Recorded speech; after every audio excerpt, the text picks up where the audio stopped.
नमस्कार, स्वागत है आपका विंध्या टाइम्स में। मैं हूं आपके साथ स्वाति। रीवा जिले के चौराहटा स्थित गुरुकुल निजी विद्यालय की तीसरी मंजिल से एक छात्रा गिर गई है।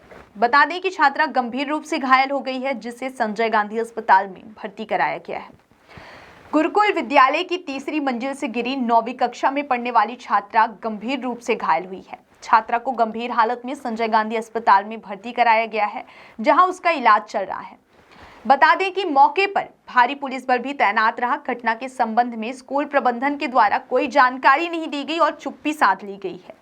मामले की गंभीरता को देखते हुए सीनियर चिकित्सकों की निगरानी में छात्रा का इलाज किया जा रहा है। आपको बता दें, घायल छात्रा का नाम अंजलि त्रिपाठी है, जो विद्यालय की 9वीं कक्षा की छात्रा है।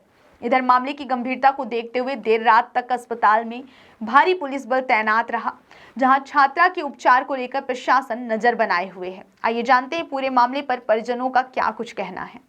डॉक्टर साहब बोले कि यहाँ बच्ची का देखे, फिर बोले कि अभी तो इतना वो नहीं है, रिकवर नहीं हो रहा है। तो हमने बोला कि कमर का क्या है, तो वो बोले कि अच्छा कमर में, यहाँ तो मैडम आई थी, यहाँ एक मैडम, तो वो बोली कि मतलब पानी से फिसल गई है बच्ची, और ये नहीं बोली कि 3rd फ्लोर से गिर गई हैं। और मेरा भतीजा उसी स्कूल में पढ़ता है, 9th में क्लासमेट है, सौरभ पांडे, तो वो भी बोला है कि 3rd फ्लोर से गिरी है वो। और मैं यहाँ नीचे था तो मैं नहीं देखा कि कैसे गिरी, पर गिरी 3rd फ्लोर से है।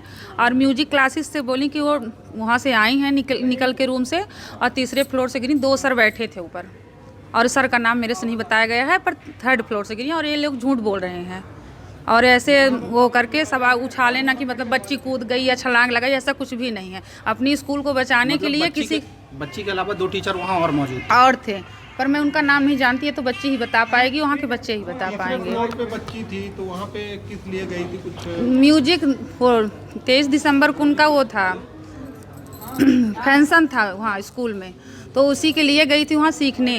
अंदर वहाँ डांस कर रही थी। उसके बाद वहाँ से वो आई, उसके बाद वो अब क्या हुआ वहाँ ऊपर हम नहीं जानते, हम तो यहाँ थे। बच्चे भी उस समय बोल रहे थे कि हाफ टाइम था, लंच का टाइम था। स्कूल प्रबंधन गोल जवाब दे रहा है। हाँ, तो वो झूठ बोल रहे हैं, मतलब हर एक सर जो हैं तो सब अलग अलग बोल रहे हैं, तो किसका सच माना जाए। और बच्ची को इस चीज़ के लिए ना किया जाए कि मतलब छलांग लगा गई। अभी मैंने एक समाचार देखा, उसमें क्या आ रहा है कि मतलब छलांग लगा गई बच्ची, अब कुछ नहीं बचा, तो अब ये बता रहे हैं अपने स्कूल को बचाने के लिए किसी की बेटी की इस तरह बात बोलेंगे। को फ़ोन आया कि उसकी vice principal Vinita ma'am phone करी कि अंजलि त्रिपाठी ना वहाँ 3रे मंजिल से रेलिंग से बैठने की कोशिश कर रही थी, तो नीचे गिर गई है। तो हम लोग संजय गांधी ले जा रहे हैं, आप भी पहुँचिए। हम लोग यहाँ आए तो देखे तो उसका ट्रीटमेंट मतलब चालू था वहाँ।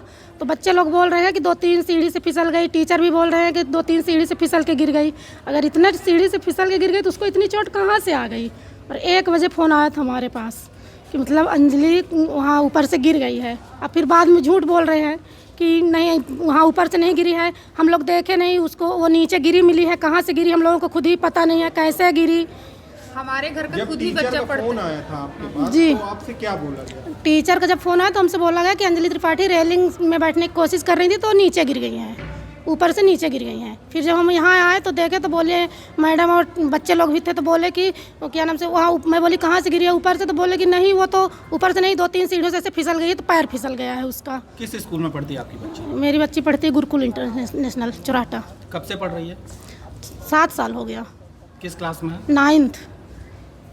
कितनी उम्र है बिटिया की? 14 साल। अभी यहाँ डॉक्टर क्या बोल रहे हैं? डॉक्टर अभी कुछ नहीं बोल रहे हैं, जब तक उनका ये नहीं निकल जाता, उनका भी कोई जवाब नहीं दे रहे हैं। कई जगह सेंट्रलाइज लैब बनाए जा रहे हैं, उनका क्या कुछ कैसे प्रोसेस रहेगा और मरीजों को कैसे लाना है? हाँ, अस्पताल में एक सेंट्रल पैथोलॉजी लैब अभी भी कार्यरत है हमारे यहाँ पर। अब उसको हम लोग जो HIM सिस्टम से जोड़ेंगे और वो उसको सभी वार्डों से उसका लिंक रहेगा। तो सर्वप्रथम हम लोग क्या करेंगे कि जितने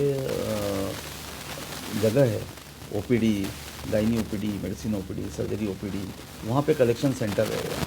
वहाँ से ब्लड कलेक्ट होगा। वो कलेक्ट होने के बाद में हमारी जो सेंट्रल पैथोलॉजी लैब है, वो हम लोगों ने अभी वर्तमान में जहाँ कार्यरत है मशीन लैब, उसी में मशीनें लगाई जाएगी और उसी मशीनों में ये ब्लड की प्रोसेसिंग की जाएगी। इसके बाद इसको कंप्यूटर पे चढ़ाया जाएगा। कंप्यूटर चढ़ाने के बाद में मरीजों को मेल करेंगे, SMS करेंगे, और वही जो है, जो जिस भी यूनिट का पेशेंट होगा डॉक्टर के पास में, वो उसको फ़ोन पे या उसके कंप्यूटर पे वो रिपोर्ट को दे दिया जाएगा। तो ये सिस्टम है, उसमें पूरे 13 मेडिकल कॉलेज में ये सिस्टम को लगाया जा रहेगा। तो जो जिसको L1 जो मिला है, शासन ने वहाँ टेंडर किया था, और जो सबसे बिलो टेंडर था, जिसमें जाते वो लोग जो हमारी CGHS रेट है उसके 70% नीचे पे वो करके देंगे हम लोगों को। तो और वही रिएजेंट लगाएंगे, और मशीनें कुछ हमारे पास ऑलरेडी हैं।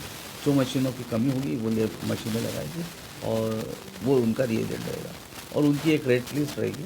तो वो रेट लिस्ट के हिसाब से हम उनको पेमेंट करेंगे। मरीजों पे कोई अधिक से कोई आर्थिक अधिभार नहीं आएगा। हमारे जो GPL के पेशेंट हैं उनका पूरा 200 जो जाँचें फ्री होती थी वो पूरी फ्री होगी, और जो APL वाली जाँचें हैं जिसका पहले से रेट निर्धारण है हमारे यहाँ पर, उसको उतना ही पैसा लगना होगा। तो ऐसा किसी पर कोई अधिकार नहीं है, और सिस्टम को सिस्टमेटिक किया गया है, कंप्यूटराइज किया गया है। इससे मरीजों को क्या मिलेगा? मरीजों को जो ब्लड लेके स्वयं जाना पड़ेगा, और इसके बाद में स्वयं कलेक्ट करना पड़ेगा, तो इससे इनको निजात मिल जाएगी। हमारे यहाँ पे अभी ट्रेनिंग चल रही है, और हमारी कम से कम 150 कल तक के नर्सेस को इसके बारे में ट्रेनिंग दे दी गई होगी। और इसके अलावा पैरामेडिकल का ट्रेनिंग का भी शेड्यूल है। हमारी भोपाल की टीम आई है, वो ट्रेनिंग दे रही है। तो प्रतिदिन हमारे यहाँ पे 600 सिस्टरों का टारगेट रखा है नर्सेस का। तो प्रतिदिन मैटर हम लोगों को 100 नर्सिंग स्टाफ अवेलेबल ट्रेनिंग के लिए दी गई है। तो हमारे यहाँ पे डॉक्टर ज्योति द्विवेदी इसकी नोडल है। एनाटॉमी लेक्चर हॉल में इनको ट्रेनिंग दी जा रही है। तो समस्त नर्सेस को, डॉक्टर्स को, पैरामेडिकल्स को इसकी ट्रेनिंग दी जाएगी।